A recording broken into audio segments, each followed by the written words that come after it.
I want to start by offering you a free, no-tech life hack. And all it requires of you is this, that you change your posture for 2 minutes. But before I give it away, I want to ask you to right now do a little audit of your body and what you're doing with your body. So how many of you are sort of making yourselves smaller? Maybe you're hunching, crossing your legs, maybe wrapping your ankles. Sometimes we hold on to our arms like this. Sometimes we spread out. I see you. So I want you to pay attention to what you're doing right now. We're going to come back to that in a few minutes, and I'm hoping that if you sort of learn to tweak this a little bit, it could significantly change the way your life unfolds. So we're really fascinated with body language, and we're particularly interested in other people's body language. You know, we're interested in, like, you know, an awkward interaction, or a smile, or a contemptuous glance, or maybe a very awkward wink, or maybe even something like a handshake. Here they are arriving at number 10, and look at this lucky policeman gets to shake hands with the President of the United States. Oh, and here comes the Prime Minister of the... No.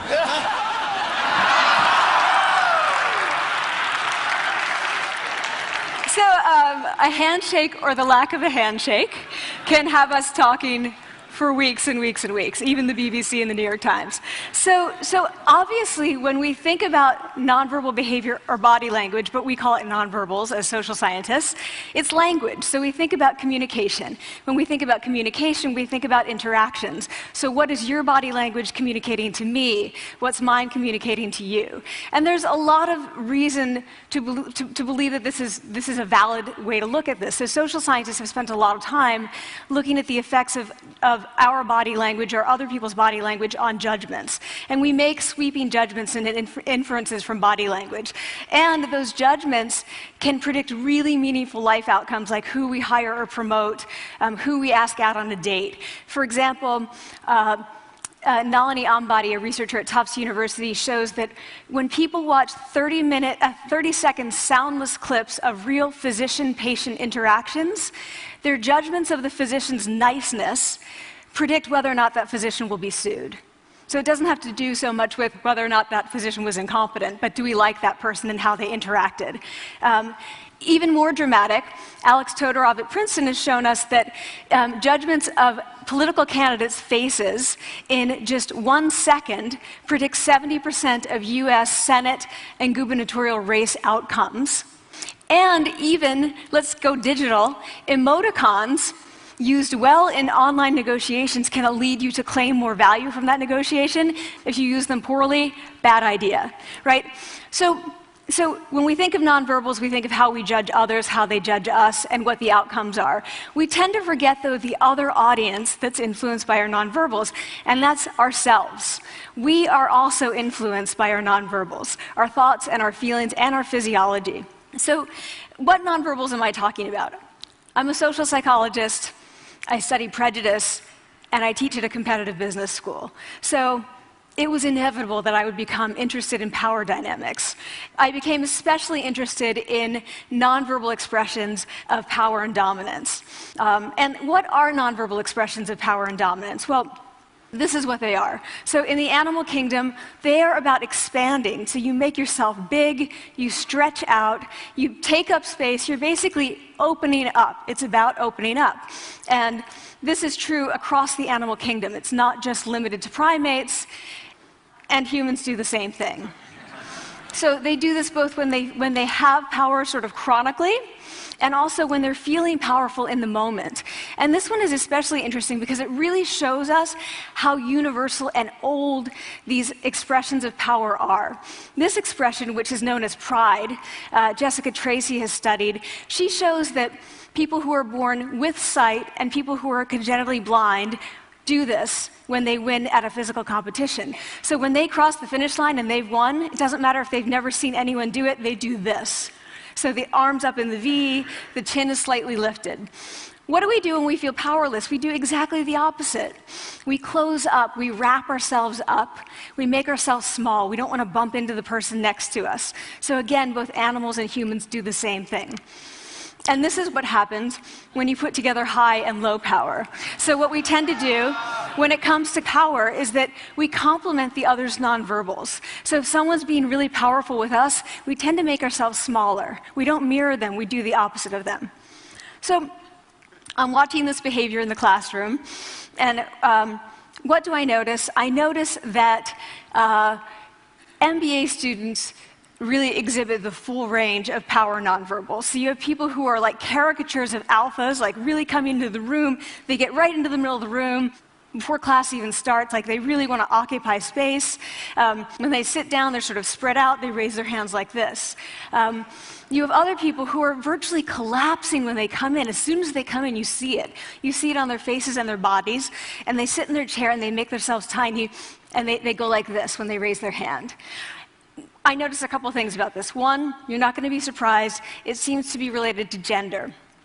So women are much more likely to do this kind of thing than men. Women feel chronically less powerful than men, so this is not surprising. But the other thing I noticed is that it also seemed to be related to the extent to which the students were participating and how well they were participating. And this is really important in the MBA classroom because participation counts for half the grade. So business schools have been struggling with this gender grade gap. You get these equally qualified women and men coming in, and then you get these differences in grades, and it seems to be partly attributable to participation. So I started to wonder, okay, so you have these people coming in like this, and they're participating. Is it possible that we could get people to fake it, and would it lead them to participate more? So my main collaborator, Dana Carney, who's at Berkeley, and I really wanted to know, can you fake it till you make it? Like, can you do this just for a little while and actually experience a behavioral outcome that makes you seem more powerful? So we know that our nonverbals govern how other people think and feel about us. There's a lot of evidence, but our question really was, do our nonverbals govern how we think and feel about ourselves? There's some evidence that they do. So, for example, when we smile when we feel happy, but also when we're forced to smile by holding a pen in our teeth like this, it makes us feel happy. So it goes both ways. When it comes to power, it also goes both ways. So when you feel powerful, you're more likely to do this, but it's also possible that when you pretend to be powerful, you are more likely to actually feel powerful. So the second question really was, so we know that our minds change our bodies, but is it also true that our bodies change our minds? And when I say minds, in the case of the powerful, what am I talking about? So I'm talking about thoughts and feelings and the sort of physiological things that make up our thoughts and feelings, and in my case, that's hormones. I look at hormones. So what do the minds of the powerful versus the powerless look like? So powerful people tend to be, not surprisingly, more assertive and more confident, more optimistic. They actually feel that they're going to win even at games of chance. They also tend to be able to think more abstractly. So there are a lot of differences. They take more risks. There are a lot of differences between powerful and powerless people. Physiologically, there also are differences on two key hormones, testosterone, which is the dominance hormone, and cortisol, which is the stress hormone. So what we find is that high-power alpha males in primate hierarchies have high testosterone and low cortisol. And powerful and effective leaders also have high testosterone and low cortisol. So what does that mean? When you think about power, people tended to think only about testosterone because that was about dominance. But really, power is also about how you react to stress. So do you want the high-power leader that's dominant, high on testosterone, but really stress reactive? Probably not, right? You want the person who's powerful and assertive and dominant, but not very stress reactive, the person who's laid back. So we know that in primate hierarchies, if an alpha needs to take over, if an individual needs to take over an alpha role sort of suddenly, within a few days, that individual's testosterone has gone up significantly and his cortisol has dropped significantly. So we have this evidence both that the body can shape the mind, at least at the facial level, and also that role changes can shape the mind. So what happens, okay, you take a role change, what happens if you do that at a really minimal level, like this tiny manipulation, this tiny intervention? For 2 minutes you say, I want you to stand like this, and it's going to make you feel more powerful. So this is what we did. We decided to bring people into the lab and run a little experiment. And these people adopted for 2 minutes either high power poses or low power poses. And I'm just going to show you 5 of the poses, although they took on only 2. So here's one, a couple more. This one has been dubbed the Wonder Woman by the media. Here are a couple more. So you can be standing or you can be sitting. And here are the low power poses. So you're folding up, you're making yourself small. This one is very low power. When you're touching your neck, you're really kind of protecting yourself. So this is what happens. They come in, they spit into a vial. We, for 2 minutes, say, you need to do this or this. They don't look at pictures of the poses. We don't want to prime them with the concept of power. We want them to be feeling power, right? So 2 minutes they do this. We then ask them, how powerful do you feel on a series of items? And then we give them an opportunity to gamble. And then we take another saliva sample. That's it. That's the whole experiment. So this is what we find. Risk tolerance, which is the gambling. What we find is that when you're in the high power pose condition, 86% of you will gamble. When you're in the low power pose condition, only 60%. And that's a pretty whopping significant difference. Here's what we find on testosterone. From their baseline when they come in, high-power people experience about a 20% increase, and low-power people experience about a 10% decrease. So again, 2 minutes and you get these changes. Here's what you get on cortisol. High-power people experience about a 25% decrease, and the low-power people experience about a 15% increase. So 2 minutes lead to these hormonal changes that configure your brain to basically be either assertive, confident, and comfortable, or really stress reactive, and feeling sort of shut down. And we've all had that feeling, right? So it seems that our nonverbals do govern how we think and feel about ourselves. So it's not just others, but it's also ourselves. Also, our bodies change our minds. But the next question, of course, is, can power posing for a few minutes really change your life in meaningful ways? So this is in the lab, it's this little task, it's just a couple of minutes. Where can you actually apply this, which we cared about, of course. And so we think it's really what matters, where you want to use this is evaluative situations, like social threat situations. Where are you being evaluated? Either by your friends, like for teenagers, it's at the lunchroom table. It could be, for some people, it's speaking at a school board meeting. It might be giving a pitch, or giving a talk like this, or doing a job interview. We decided that the one that most people could relate to, because most people had been through, was the job interview. So we published these findings, and the media are all over it, and they say, okay, so this is what you do when you go in for the job interview, right? So we were, of course, horrified, and said, oh my God, no, that's not what we meant at all, for numerous reasons. No, don't do that. Again, this is not about you talking to other people, it's you talking to yourself. What do you do before you go into a job interview? You do this. Right? You're sitting down, you're looking at your iPhone or your Android, not trying to leave anyone out. You're looking at your notes, you're hunching up, making yourself small, when really what you should be doing maybe is this, like in the bathroom, right? Do that, find 2 minutes. So that's what we want to test, okay? So we bring people into a lab, and they do either high or low power poses again. They go through a very stressful job interview. It's 5 minutes long. They are being recorded, they're being judged also, and the judges are trained to give no nonverbal feedback. So they look like this. Like, imagine this is the person interviewing you. So for 5 minutes, nothing. And this is worse than being heckled. People hate this. It's what Marianne LaFrance calls standing in social quicksand. So this really spikes your cortisol. So this is the job interview we put them through, because we really wanted to see what happened.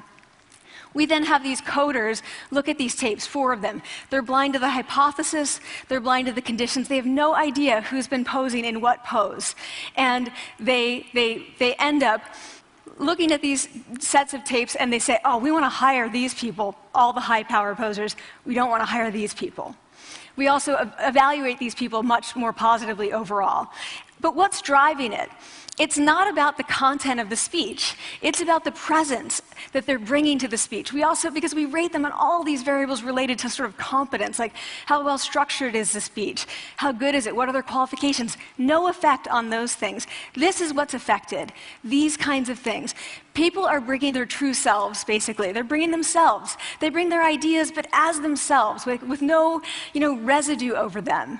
So this is what's driving the effect or mediating the effect. So when I tell people about this, that our bodies change our minds and our minds can change our behavior and our behavior can change our outcomes, they say to me, it feels fake, right? So I said fake it till you make it. Like, it's not me. Like, I don't want to get there and then still feel like a fraud. I don't want to feel like an imposter. I don't want to get there only to feel like I'm not supposed to be here. And that really resonated with me because I want to tell you a little story about being an imposter and feeling like I'm not supposed to be here. When I was 19, I was in a really bad car accident. I was thrown out of a car, rolled several times. I was thrown from the car, and I woke up in a head injury rehab ward. And I had been withdrawn from college, and I learned that my IQ had dropped by 2 standard deviations, which was very traumatic. I knew my IQ because I had identified with being smart, and I had been called gifted as a child. So I'm taken out of college. I keep trying to go back.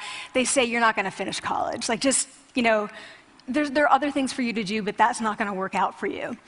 So I really struggled with this. And I have to say, having your identity taken from you, your core identity, and for me it was being smart, having that taken from you, there's nothing that leaves you feeling more powerless than that.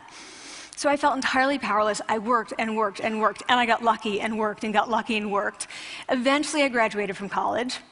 It took me 4 years longer than my peers. And I convinced someone, my angel advisor, Susan Fisk, to take me on. And so I ended up at Princeton, and I was like, I am not supposed to be here. I am an imposter. And the night before my first year talk, and the first year talk at Princeton is a 20-minute talk to 20 people. That's it. I was so afraid of being found out the next day that I called her and said, I'm quitting. She was like, you are not quitting, because I took a gamble on you and you're staying. You're going to stay, and this is what you're going to do. You're going to fake it. You're going to do every talk that you ever get asked to do. You're just going to do it and do it and do it, even if you're terrified and just paralyzed and having an out-of-body experience until you have this moment where you say, oh my gosh, I'm doing it. Like, I have become this. I am actually doing this. So that's what I did. 5 years in grad school. A few years, I'm at Northwestern. I moved to Harvard. I'm at Harvard. I'm not really thinking about it anymore, but for a long time I had been thinking, not supposed to be here, not supposed to be here. So at the end of my first year at Harvard, a student who had not talked in class the entire semester, who I had said, look, you've got to participate or else you're going to fail, came into my office. I really didn't know her at all. And she came in totally defeated, and she said, I'm not supposed to be here.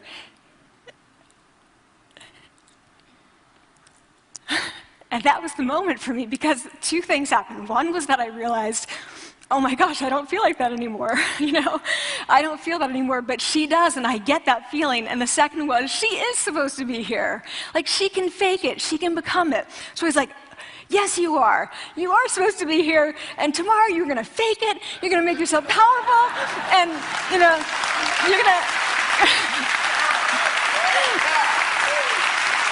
and you're going to go into the classroom, and you are going to give the best comment ever, And she gave the best comment ever, and people turned around, they were like, oh my God, I didn't even notice her sitting there, She comes back to me months later, and I realized that she had not just faked it till she made it, she had actually faked it till she became it. So she had changed. And so I want to say to you, don't fake it till you make it. Fake it till you become it. It's not do it enough until you actually become it and internalize. The last thing I want to leave you with is this. Tiny tweaks can lead to big changes. So this is 2 minutes. 2 minutes, 2 minutes, 2 minutes. Before you go into the next stressful evaluative situation, for 2 minutes, try doing this in the elevator, in a bathroom stall, at your desk behind closed doors. That's what you want to do. Configure your brain to cope the best in that situation. Get your testosterone up, get your cortisol down. Don't leave that situation feeling like, oh, I didn't show them who I am. Leave that situation feeling like, oh, I really feel like I got to say who I am and show who I am. So I want to ask you first, both to try power posing, and also I want to ask you to share this science, because this is simple. I don't have ego involved in this. Give it away. Share it with people, because the people who can use it the most are the ones with no resources and no technology and no status and no power. Give it to them, because they can do it in private. They need their bodies, privacy, and 2 minutes, and it can significantly change the outcomes of their life. Thank you.